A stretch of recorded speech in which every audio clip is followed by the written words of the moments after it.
시편 72편 말씀입니다. 구약성경 854쪽 교독해서 있습니다. 하나님이여, 주의 판단력을 왕에게 주시고 주의 공의를 왕의 아들에게 주소서. 그가 주의 백성을 공의로 재판하며 주의 가난한 자를 정의로 재판하리니 의로 말미암아 산들이 백성에게 평강을 주며 작은 산들도 그리하리로다. 그가 가난한 백성의 억울함을 풀어주며 궁핍한 자의 자손을 구원하며 압박하는 자를 꺾으리로다. 그들이 해가 있을 동안에도 주를 두려워하며 달이 있을 동안에도 대대로 그리하리로다. 그는 뱀풀 위에 내리는 비같이 땅을 적시는 소낙비같이 내리리니 그의 날에 의인이 흥황하여 평강의 풍성함이 달이 닿을 때까지 이르리로다. 그가 바다에서부터 바다까지와 강에서부터 땅끝까지 다스리니 광야에 사는 자는 그 앞에 굽히며 그의 원수들은 티끌을 핥을 것이며 다시스와 섬의 왕들이 조공을 바치며 수바와 시바 왕들이 예물을 드리리로다. 모든 왕이 그의 앞에 부복하며 모든 민족이 다 그를 섬기리로다.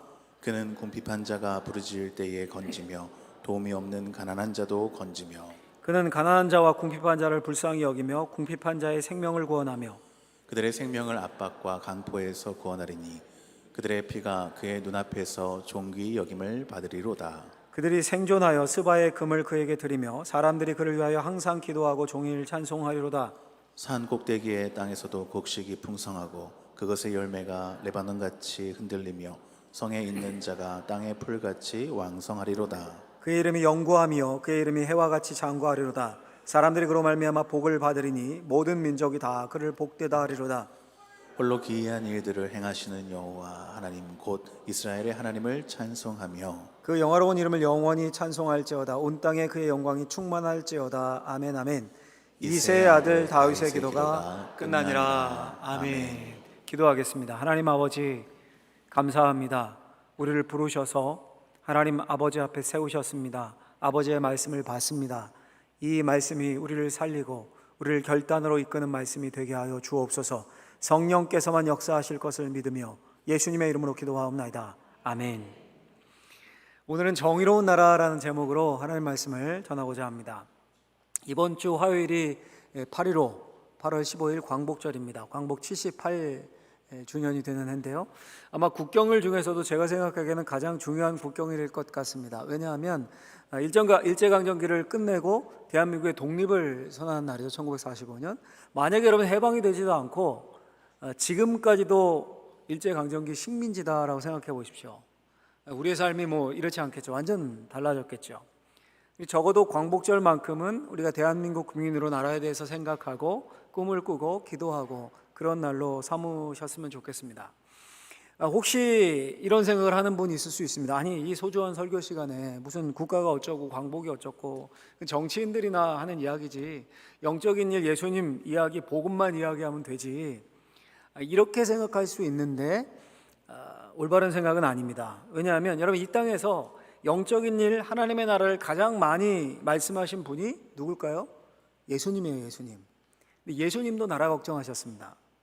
예루살렘에 입성하시면서 그 예루살렘을 보시면서 로마에 의해서 그 나라가 짓밟힐 것을 안타까워하시며 우셨습니다. 그냥 눈물 흘린 정도가 아니라 우셨다라고 성경이 표현합니다. 근데 그 단어가, 헬라어 단어가 통곡하다, 울다 이런 뜻이에요. 그러니까 통곡하며 울 정도로 예수님이 나라를 사랑하신 겁니다. 복음서에서 유일하게 예수님이 통곡하신 장면입니다. 눈물을 흘리셨다는 말은 한 군데 더 나와요. 나사로 죽음 앞에서 눈물을 흘리셨지만 예루살렘의 멸망을 생각하시면서는 통곡하셨습니다. 그러니 그리스도인들은 나라를 생각해야 합니다. 우리는 천국 시민임과 동시에 대한민국 국민입니다. 그러니 이 나라에 대한 꿈을 꿔야 합니다. 어떤 나라가 되면 좋을까요, 여러분? 어떤 나라가? 포스터를 한 장 보여드리면, 제가 기억에 남는 포스터인데요, 위에 대한민국 정부라고 작은 글씨로 써 있습니다. 나라에서 만든 거예요. 2년 전 2021년 포스터인데요, 제 눈에 들어오고 기억이 났던 이유가 작은 글씨 이렇게 되어 있어요. 보이십니까? 밑에 언제나 믿을 수 있는 정의로운 나라를 만들겠습니다, 이렇게 되어 있습니다. 여러분, 예나 지금이나 사람들은 정의로운 나라를 꿈꿉니다. 근데 여러분, 세상에 완벽하게 정의로운 나라가 있을까요? 정의롭고 공평하고 강한 힘을 가진 나라, 그래서 자신의 나라뿐 아니라 주변 나라에까지 선한 영향력을 미치는 나라, 만약 그런 나라가 있다면 사람들이 그 나라를 보면서 그 나라가 영원하기를, 오래 지속되기를 바라겠죠. 정부에서 저렇게 언제나 믿을 수 있는 정의로운 나라를 만들겠습니다. 아무리 포스터를 만들고 홍보해도 우리 국민들이 믿습니까? 잘 안 믿는 것 같아요. 그렇죠? 에이, 오히려 자기 편만을 위한 나라 만들겠지. 의심을 하는 듯합니다. 근데 여러분, 과거 고대 이스라엘 사람들이 정의로운 나라를 꿈꿨던 적이 있었습니다. 언제일까요? 다윗의 나라를 봤을 때요. 정의로운 나라, 이상적인 나라를 꿈꿨습니다. 다윗의 나라를 통해서 그런 이상적인 나라의 맛을 봤습니다. 일단 다윗의 나라는 강했습니다. 그래서 마음만 먹으면 얼마든지 주변의 악한 나라들을 쳐부술 수 있었고요. 또 마음만 먹으면 얼마든지 주위에 있는 약한 나라들을 도울 수도 있었습니다. 그리고 그 나라는 하나님 앞에서 정직하고 공평했습니다. 완벽하게 정의롭고 공평하지 못했지만 적어도 엄청 애를 썼습니다. 다윗이. 사람들은 그 다윗의 통치를 통해서 하나님 나라의 그림자를 봤습니다. 그래서 그 나라의 소중함을 아는 사람들은 이 나라가 영원히 지속되기를 바라는 마음을 가졌습니다. 오늘 읽은 시편 72편은 그런 사람들의 마음을 담고 있습니다. 하나님의 통치를 받는 의로운 나라, 변질하지 않고 더 부흥되기를, 완전해지기를 간구하는 시입니다. 표제를 보면 설명이 이렇게 되어 있어요. 솔로몬의 시 이렇게 되어 있는데요. 근데 학자들에 따르면 이게 솔로몬이 지은 게 아니라 솔로몬을 위하여 지은 시다, 이렇게 해석을 합니다. 왜냐하면 그 근거가 마지막 20절인데 이렇게 끝나지 않습니까? 이새의 아들 다윗의 기도가 끝나니라. 이 시가 이새의 아들 다윗의 간구라는 겁니다. 이 다윗이 자기 아들을 위해서 쓴 시다, 솔로몬을 위한 시다라고 보는 학자가 많습니다. 다윗이 이제 앞으로 나라를 맡게 될 솔로몬에게 하나님의 나라는 계속되어야 할 것을 교훈한 시입니다. 요즘 민주주의지 않습니까? 민주주의여서 국민의 뜻이 많이 반영이 됩니다. 대통령 자체를 국민이 뽑죠. 근데 여러분, 아무리 국민의 뜻이 반영되어도요, 일단 대통령이 뽑히고 정권이 바뀌면 그 정권에 따라서 나라의 방향도 달라져요. 완전히 달라집니다. 민주주의라고 말하는 요즘도 그런데 왕정 시대였던 고대 이거 말할 것도 없습니다. 왕이 누구냐에 따라서 그 운명이, 나라의 운명이 걸려 있는 겁니다. 이스라엘도 마찬가지였습니다. 얼마나 하나님의 뜻에 맞게 운영되느냐라는 것은 거의 전적으로 왕이 어떤 사람이냐 여기에 달렸습니다. 그래서 이스라엘 왕에게는 꼭 요구되는 자질이 있었습니다. 두 가지 정도 있었는데 첫 번째는 뭐냐면요, 왕에게 요구되는 자질은 하나님의 뜻에 대한 분별력이었습니다. 하나님 뜻에 대한 분별력. 그러니까 왕이 정확하게 하나님의 뜻을 분별하고 찾아내는가, 이게 무엇보다 중요했습니다. 그래서 시편 기자가 72편 이렇게 시작해요. 1절에 보면 하나님이여 주의 판단력을 왕에게 주시고 주의 공의를 왕의 아들에게 주소서. 주님의 판단력을 달라는 거예요. 즉 왕이 하나님의 뜻을 잘 찾아서 그 하나님의 뜻에 따라 판단할 수 있는 그런 판단력을 왕에게 주십시오라고 구하는 겁니다. 자, 여러분, 그러면 이스라엘 왕이 하나님의 뜻을 정확하게 판단할 수 있기 위해서, 주님의 판단력을 갖추기 위해서, 분별할 수 있기 위해서 뭘 해야 했을까요? 두말할 것 없이요, 하나님의 말씀을 사랑해야 했습니다. 하나님의 말씀을.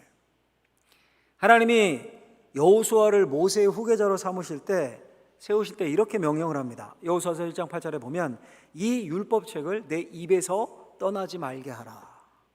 근데 이게 여호수아에게만 해당되는 명령이 아닙니다. 하나님의 대리인 이스라엘의 모든 왕들에게 해당되는 명령, 리더들에게 해당되는 명령입니다. 그러니까 왕들은 하나님의 율법책을 입에서 떠나지 않고 율법에 정통해야 했습니다. 그러니까 이미 사건 딱 터지고 나라 뒤집어지고 난 후에 이게 어느 율법 조항에 해당되지? 그제서야 율법책 뒤적거리고 있으면 이미 끝난 거예요, 이미. 그러니까 왕들은 미리 그 율법책을 부지런히 연구하고 사랑해야 했습니다. 마음속에 하나님의 율법이, 하나님의 말씀이 가득해야 했습니다. 그게 하나님의 요구예요. 백성들을 판단하는 것도 마찬가지입니다. 2절에 보면 이런 말씀 나와요. 2절 보면, 오늘 본문 2절에 72편 2절에 그가 주의 백성을 공의로 재판하며 주의 가난한 자를 정의로 재판하리니. 왕의 사명을 말하면서 주의 백성을 공의로 재판하고 정의로 재판하는 것이다 라고 말해요. 근데 여러분 생각해 보십시오. 공의와 정의로 바르게 재판하는 게 쉽습니까? 재판을 받는 당사자들 사람들은요, 모두 그럴듯하게 자기 변명을 만들어냅니다. 피해자가 말을 잘못해서 가해자가 되기도 하고요, 가해자는 교묘하게 위장해서 무죄 판결을 받아내기도 합니다. 대형 로펌의 유명 변호사를 고용하기도 합니다. 그리고 이게 얼마나 판단하기가 힘듭니까? 오히려 거짓말을 하는 사람이 더 논리적이고 더 정직하게 보일 때도 있습니다. 그래서 하나님의 말씀이 필요하다는 거예요. 사람이 하는 말에 의해 판단하는 게 아니라 그 뒷면, 이면에 숨어있는 실체를 꿰뚫어 볼 수 있는 통찰력이 필요합니다. 그게 하나님의 판단력이에요. 솔로몬에게 주어졌죠. 그게. 그래서 재판할 때 재판 기록이 성경에 나와 있죠. 그것을 위해서 말씀의 능력이 충분히 내면에 축적되어야 합니다. 왕에게 그런 판단력이 필요하다는 거예요. 두 번째로 왕에게 요구되는 자질은 뭐였냐면요, 의에 대한 열정이었습니다. 의에 대한 열정. 이 무슨 말인가 하면 하나님의 뜻을 잘 분별해서 그 뜻을 이루고자 실행하고자 하는 열정입니다. 하나님의 뜻을 잘 분별했어요. 근데 안 합니다. 아무것도 안 합니다. 그럼 이 말짱 도루묵이죠. 거기 아무런 능력도 없겠죠. 하나님의 말씀은 잘 분별했는데 그걸 옮길 만한, 실행에 옮길 열정이 없습니다. 그래서 그냥 판단만 하고 아무런 공의와 정의를 실제로 실행하지 않습니다. 그럼 이게 제대로 된 왕이 아니겠죠. 그랬기에 이스라엘 왕들에게는 의에 대한 열정, 분별한 하나님의 뜻을 실행하고자 하는 마음의 열정이 필요했습니다. 이 오늘 본문에 자주 나오는 말씀이에요. 4절 보면 이렇게 되어 있습니다. 4절에 그가 가난한 백성의 억울함을 풀어주며 궁핍한 자의 자손을 구원하며 압박하는 자를 꺾으리로다. 12절부터 14절 보면 이렇게 말씀합니다. 그는 궁핍한 자가 부르짖을 때 건지며 도움이 없는 가난한 자도 건지며 그는 가난한 자와 궁핍한 자를 불쌍히 여기며 궁핍한 자의 생명을 구원하며 그들의 생명을 압박과 강포에서 구원하리니 그들의 피가 그의 눈앞에서 존귀히 여김을 받으리로다. 무슨 말입니까? 시편 기자가 왕이 하나님의 판단력을 가지고 하나님의 의를 이 땅에 드러낼 수 있기를 위해 기도하는 겁니다. 근데 그 하나님의 의가 결국 뭡니까? 쭉 보니까 뭡니까? 지금 읽어보니까 가난한 자들, 궁핍한 자들을 불쌍히 여기면서 그들을 압박과 압제와 핍박에서 구해내는 겁니다. 근데 여러분, 언제나 그렇듯이 한 사회에는요, 기득권 세력이 있습니다. 기득권 세력이. 약한 자, 궁핍한 자, 가난한 자들은 사회적 약자지 기득권 세력이 아닙니다. 그렇죠? 근데 오늘 말씀을 보면, 우리 읽은 걸 보면 온통 의와 정의를 말하면서 그렇게 가난하고 억울한 자들에게 초점을 맞추고 있습니다. 그럼 기득권 세력들이 가만히 있겠습니까? 다 맞는 말입니다. 다 옳습니다. 그러면서 막 자신의 가진 거 다 나누고 막 베풀고 힘을 보태고 막 이러겠습니까? 당연히 아니죠. 반발합니다. 막 반발해요. 온갖 꼼수를 다 동원합니다. 그러니 또 왕의 능력이 요구되는 겁니다. 왕이 얼마나 하나님의 말씀에 채워져서, 얼마나 하나님의 말씀에 가득 채워져서 겸손하게 주위 사람들을 설득할 수 있는가. 왕이 하나님의 판단으로, 주의 판단으로 겸손하게 주변의 사람들, 기득권자들은 대부분 왕 주위에 있는 사람들일 거 아니에요. 설득해 간다면 이제 하나님이 사람들의 마음을 움직이십니다. 왜냐하면 가난하고 약한 자를 돕는 게 분명한 하나님의 정의이고 동시에 사랑이기 때문입니다. 인간의 양심에 하나님이 흔적을 남겨놓은, 새겨놓으신. 그렇게 하나님의 뜻을 분별하고 하나님의 의를 행하고자 하는 열정으로 하나님의 뜻을 행하면 하나님이 어떻게 하실까요? 이제 복을 주시는 거예요. 복을 주십니다.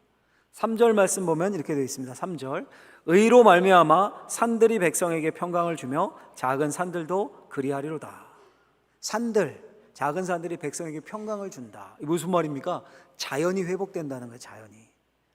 또 모든 민족 위에 높이십니다. 11절 말씀을 보면 이렇게 되어 있어요. 모든 왕이 그의 앞에 부복하며 모든 민족이 다 그를 섬기리로다. 다른 모든 왕들이 엎드린다는 거예요. 심지어 그 영향력이 어느 정도인지요. 8절에 보면 그가 바다에서부터 바다까지와 강에서부터 땅끝까지 다스리리니 라고 말씀해요. 영향력이 엄청나게 커진다는 거죠. 게다가 그 하나님의 복이 얼마나 놀라운지 산 꼭대기에 쓸모없는 땅에게도 그 복이 임합니다. 16절 말씀 보면 이렇게 되어 있어요. 오늘 본문에 산 꼭대기의 땅에도 곡식이 풍성하고 그것의 열매가 레바논같이 흔들리며 성에 있는 자가 땅의 풀같이 왕성하리로다. 여러분, 산 꼭대기의 땅에서 이게 곡식이 될 리가 없죠. 근데 하나님이 복을 주시니까 산 꼭대기의 땅에서도 곡식이, 열매가 풍성하게 열립니다. 이런 놀라운 축복이 임한다는 거예요. 제가 이 대목에서 16절을 읽으면서 미국이라는 나라가 떠오르더라고요. 미국을 세운 사람들이 누굽니까? 신앙의 자유를 찾아 떠났던 청교도들입니다. 미국 정신의 근간이 청교도 정신입니다. 순수한 도덕, 금욕, 검소한 생활을 실천했던, 신앙을 위해서 먼저 와서 한 일이 교회를 세우는 일이었죠. 그리고 다음 세대 교육을 위해서 학교를 세웠습니다. 청교도들이. 지금의 하버드 대학, 또 예일 대학교가 그렇게 시작되었습니다. 존 하버드 목사님이라는 분이 책과 재산을 기증한 거예요. 그래서 설립한 학교가 하버드 대학입니다. 설립 당시 하버드 대학의 표어가 뭐였냐 하면 그리스도의 영광을 위하여였습니다. 이게 교훈이었어요, 학교에. 예일 대학도 10명의 청교도 목사님들이 설립한 학교입니다. 여러분, 마치 하나님이 복을 주셔서 땅 꼭대기의 땅에도 곡식이 풍성한 것 같이 식민지였던 미국 땅이 지금은 타락했고 음란하고 말도 많지만 그래도 그 설립 정신 아래에서 지금도 그 남은 축복을 누리고 있는 것 같다. 그 남은 열매를 따먹고 있는 것 같다라는 생각이 제가 들었습니다. 자, 여러분, 이렇게 정의로운 나라를 꿈꾸며 소망하고 노래했던 시편에서, 이 시편에서 이게 우리랑 그럼 무슨 상관이 있는가? 이 왕도 없고요. 지금은 물론 영원한 메시아를 노래한 대망한 시이긴 하지만 지금 우리 왕정 체제도 아니고 우리는 왕도 아니고 이게 우리에게 무슨 교훈이 있는가? 두 가지 정도를 생각해 볼 수 있어요. 제가 두 가지 정도를 적용해 보고 설교를 마무리하고자 하는데요. 첫 번째는 뭐냐면 같이 큰 소리로 한번 읽어보죠. 첫 번째 같이 한번 읽겠습니다. 정의로운 나라를 꿈꾸며 나라와 지도자들을 위해 기도해야 한다. 우리도요, 정의로운 나라를 꿈꾸며 이 시인처럼 나라와 지도자들을 위해 기도해야 합니다. 여러분, 어떻습니까? 솔직히 우리 대한민국 우리 국민으로 사는데 이 시편을 읽었는데 정의로운 나라가 꿈꿔지십니까? 우리나라가 진영 논리로 완전히 나누어져 있죠. 보수와 진보로. 내 편은 다 잘했다고 그러고 상대편은 다 못했다고 합니다. 양극단이 약 30% 정도씩 양극단에 있는 것 같아요. 우리나라의 장점이 안전과 치안이라고 했는데 요즘은 묻지마 칼부림 때문에 불안합니다. 신림역 칼부림 사건 이후에 분당에서 또 발생했죠. 살인 예고로 59명을 잡고 보니까 10대가 과반이 넘는데요. 영웅 심리인지 수만 건의 살인 예고가 장난부터 시작해서 SNS에 막 올라오고, 마약은 생활 깊숙이 침투했습니다. 순살 아파트, 치킨도 아니고요, 순살 아파트라고 하더라고요. 부실 시공, 늘 사건 사고가 생기면 도덕 불감증이 문제로 제시됩니다. 1,000억을 썼다는 새만금 잼버리 대회는 계속 이슈화되고 나중에 지금 이거 막 온 국민과 정부가 수습하냐고 바쁘고, 도대체 이런 나라에서 정의를 꿈꾸고 그리고 나라 지도자들, 위정자들을 위한 기도가 나옵니까? 욕이 아니라 기도가 나옵니까, 여러분? 자, 그런데 여러분 한번 생각해 보십시오. 다윗이 정의로운 나라를 꿈꾸며 왕을 위해 기도했습니다. 근데 실제 다윗 왕국이 어떻게 됐습니까? 솔로몬 이후에 솔로몬 말년부터 망가지기 시작합니다. 정의로운 왕은커녕요, 악한 왕들이 줄줄이 나옵니다. 정의는 사라지고 백성은 타락하고 우상 숭배가 만연합니다. 20명의 왕들이 있었는데 선한 왕 몇 명 없었습니다. 손에 꼽을 만큼. 그럼 여러분, 정의로운 나라를 꿈꾸며 드렸던 이 다윗의 기도는 불교 용어이긴 하지만 공연불입니까? 헛된 기도입니까? 여러분, 하나님은 다윗의 후사로 이 말씀에 꼭 맞는 영원한 왕 예수 그리스도를 이 땅에 보내셨습니다. 정의와 사랑의 나라를 가져오셨습니다. 여러분, 다윗뿐만이 아닙니다. 사도 바울이 영적 아들 디모데에게 이렇게 당부를 합니다. 이 구절을 한번 오늘 가장 중요한 말씀이니까 같이 한번 읽어보죠. 같이 읽어보겠습니다. 디모데전서 2장 1절 2절을 읽겠습니다. 그러므로 나는 무엇보다도 먼저 모든 사람을 위해서 하나님께 간구와 기도와 중보기도와 감사기도를 드리라고 그대에게 권합니다. 왕들과 높은 지위에 있는 모든 사람을 위해서도 기도하십시오. 그것은 우리가 경건하고 품위 있게 조용하고 평화로운 생활을 하기 위함입니다. 아멘. 여러분, 바울이 무엇보다도 먼저 권하는 게 모든 사람을 위해 기도하는데 먼저 누굴 위해 하라고 합니까? 왕들과 높은 지위의 사람들, 그러니까 위정자들을 위해 먼저 기도하라는 겁니다. 그 나라가요, 정의롭고 그 나라가 도덕적이고 그 나라가 기도할 만해서 그들이 잘해서 바울이 무엇보다 먼저 그 나라를 위해 위정자들을 위해 기도하라 이렇게 권하고 있는 겁니까, 여러분? 바울이 이 편지를 쓸 때, 디모데전서를 쓸 때 예수 믿는 통치자들이 있었습니까? 아무도 없었습니다. 아무도. 그러니까 우리 대통령이 그리스도인입니다. 직분자입니다. 장로입니다. 그리스도인답게 통치할 수 있도록 도와주십시오. 이렇게 기도하라는 말이 아니에요, 지금. 심지어 바울이 디모데에게 편지를 쓸 때 황제가 그 악명 높은 네로였습니다. 네로 황제. 네로가 얼마나 기독교인을 핍박했습니까? 그런 통치자라면 저주를 퍼붓고 욕을 해도 시원찮을 판에 임금들과 높은 지위에 있는 사람을 위해 무엇보다 먼저 기도하고, 이렇게 말씀해요. 얼마나 수준 높고 이거 어려운 요구인지 모릅니다. 근데 왜 그렇게 해야 합니까, 여러분? 왜? 2절 하반부에서 이렇게 말씀합니다. 그것은 우리가 경건하고 품위 있게 조용하고 평화로운 생활을 하기 위함이다. 임금들과 높은 지위에 있는 사람들을 위해 기도함으로써 하나님이 그들의 선함 때문이 아니라 너희들의 기도 때문에 하나님이 그들에게 긍휼을 베푸신다는 거예요.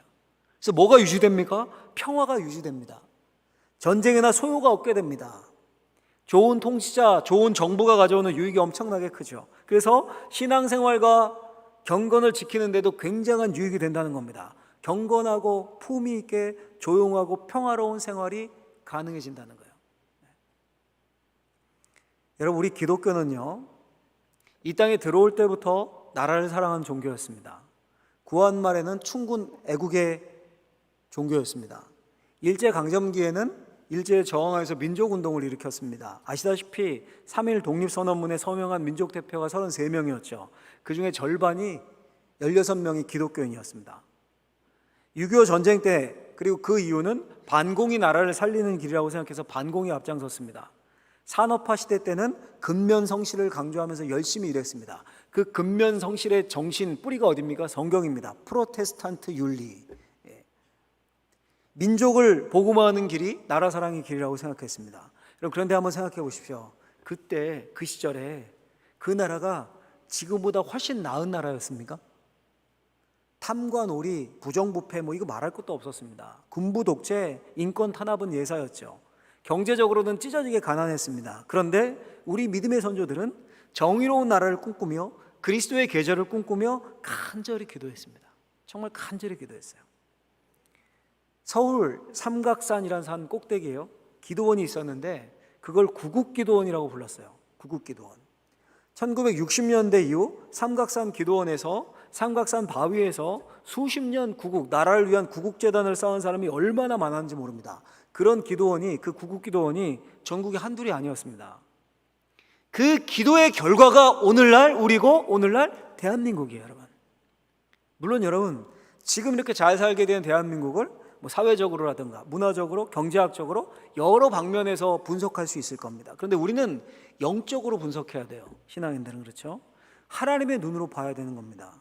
하나님이 역사의 주관자이심을 믿는다면, 하나님이 수많은 우리 믿음의 선조들의 기도를 들으셨고 그들의 헌신을 보셨고 오늘날 대한민국으로 축복하신 거예요, 여러분. 그러니 오늘날 우리가 나라를 위해 기도하는 것은 선택이 아니라 의무입니다. 의무. 우리 믿음의 조상들의 신앙을 계승하는 겁니다. 이 나라가 정의로운 나라가 되는 것을 꿈꾸며 그리스도의 계절이 오길, 민족의 복음화되고 우리의 다음 세대들이 살아나기 위해서 먼저 기도를 심어야 되는 겁니다. 진영 논리 이런 거 따지지 말고, 여러분, 보수 정권이 섰을 때도 진보라도 하나님이 잠시 맡기셨구나 하고 기도해야 되는 거예요. 위정자들을 위해서. 그렇죠? 내가 보수 성향인데 진보 정권이 섰어요. 하나님이 잠시 맡기셨나 보다. 간절히 기도를 해야 되는 거예요. 이 나라를 잘 이끌게 해주십시오. 바울은 여러분, 네로 황제가 통치했을 때도 통치자들을 위해 기도하라라고 하지 않습니까, 여러분? 우리 8.15 광복절을 앞둔 주일, 우리가 정의로운 나라를 꿈꾸며 나라와 이 나라의 다음 세대들, 위정자들을 위해 기도하겠습니다. 이런 다짐을 하는 저와 여러분들이 될 수 있기를 예수님의 이름으로 축원합니다. 축원합니다. 한 가지 더 볼 텐데 시간이 많이 갔으니까 짧게 간략하게 하나만 더 생각해보고 설교를 마치겠습니다. 두 번째, 같이 한번 화면을 보고 읽어보겠습니다. 그리스도인은 왕같은 제사장이기에 정의로운 나라를 위해 먼저 헌신해야 한다. 주목해야 될 단어가 있죠. 왕같은 제사장이다. 이 단어 마음에 새기십시오. 왕같은 제사장. 제가 만든 말이 아니라 성경에 나오는 말이죠. 베드로전서 2장 9절 말씀을 같이 한번 읽어보도록 하겠습니다. 이 말씀도 같이 읽습니다.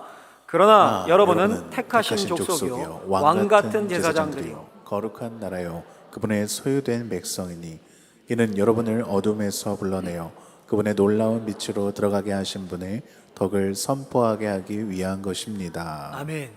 그리스도인들의 신분 정체가 어떻다고요? 왕 같은 제사장이다.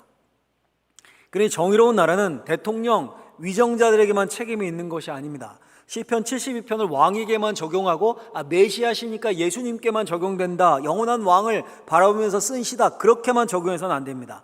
영원한 왕이신 메시아를 믿는 우리, 왕이신 하나님의 가문에 입양된 우리 하나님의 자녀라고 부르잖아요. 그 하나님의 가문에 입양된 왕자 공주인 우리에게 주신 말씀이에요. 우리에게 주의 판단력이 있고 우리의 마음이 하나님의 말씀으로 채워져서 의에 대한 열정이 있어야 되는 겁니다.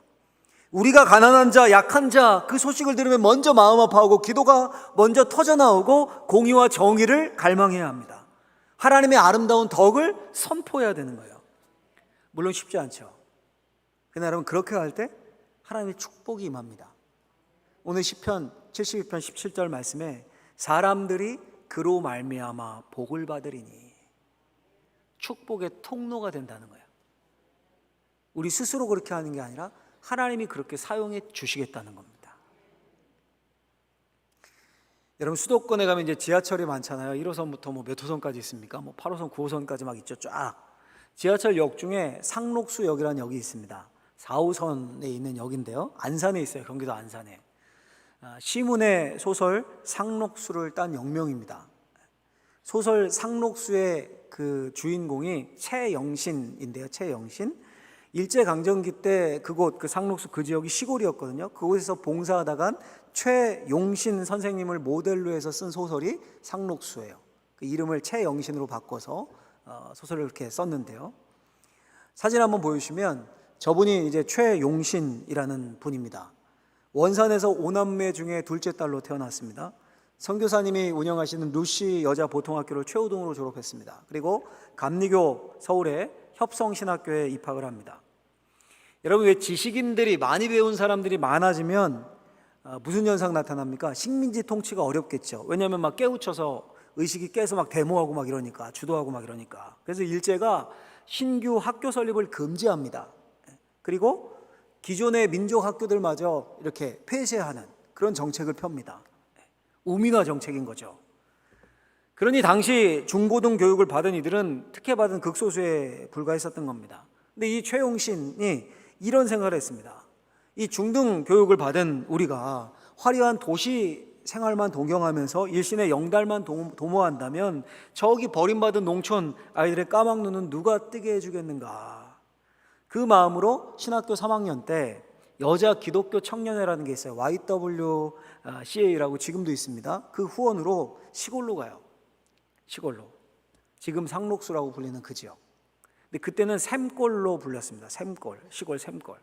근데 여러분 그 옛날에 유교적 분위기가 가득한 그 시골 고장에서 외지 처녀를 뭐 반겨 주겠습니까? 오히려 이상한 눈으로 다 쳐다보죠. 이상한 눈으로. 그래서 그 고장에서 가장 영향력이 있는 지주 염석주라는 사람의 집에 찾아갑니다. 가서 이렇게 말해요. 농사를 지으면 1년 먹을 수확을 얻는데 사람을 가르치면 100년치 수확을 얻습니다. 야, 그 처녀의 당찬 말에 염석주가 마음의 문을 엽니다. 그래서 사람을 보내요. 교회에 몇 명 아이들을 모아서 몸을 돌보지 않은 채 가르칩니다. 막 열심히. 그 모습에 마을 사람들이 마음의 벽을 허물게 돼요. 조금씩 조금씩. 그래서 아이들을 보내기 시작합니다. 낮에는 아이들 가르치죠. 밤에는 주부들을 모아서 가르쳐요. 수업이 끝나면 다시 이웃 마을로 갑니다. 가서 사람들 가르치고 새벽에 돌아와요. 그리고선 또 하루도 빠지지 않고 새벽 기도로 하루를 엽니다. 그리고 방학이면 인근에 있는 교회를 이렇게 순회하면서 주간 단위로 사람을 모아 교육을 하는 거예요. 인텐시브 교육을 하는 거죠. 가서. 그런 초인적인 헌신을 본 사람들이 그가 이제 교회 안에 학교를 세우고자 결심을 하는데 노인부터 아이들까지 다 나와가지고 마을 사람들이 다 나와서 학교를 함께 짓습니다.